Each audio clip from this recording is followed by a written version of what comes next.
togoiko mwakonde rindegera tomwe chikura aso State House eria kabera abantu baminto eserikali erobono iga nona aringa asoko yerigia ntoro chifaida ya serikali ejo omweshimiwa Fred Okengo Matiang'i ekero bari korosi SGR iba abegete egetange kigari eri omorero geichegete iga ikonge getende kebe ku stage kegende guchisonga bono igabuna tokwana iga abantu baminto SGR eria gose getange keri kyomorero nonye no goita ikonge iga nke igoeta igeko be ku pomet getirimboke kigende sondu kegende mate na intenari kubatebiga abantu baminto kwa sababu hiyo project ilikuwa imewekwa na hatujui ilibadilishwa upande gani.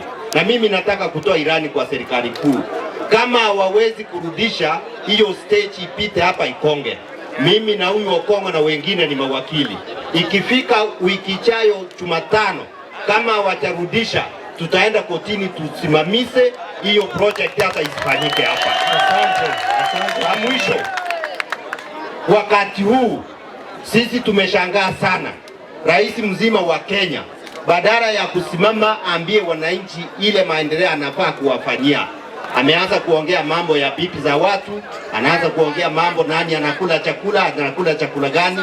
Hiyo ni heshima gani? Hiyo ni aibu sana, kwa sababu ukiona marais wengine wanaongea juu ya maendeleo. Kwa hayo mengi, Mungu awabariki, bora se familia. Asante sana.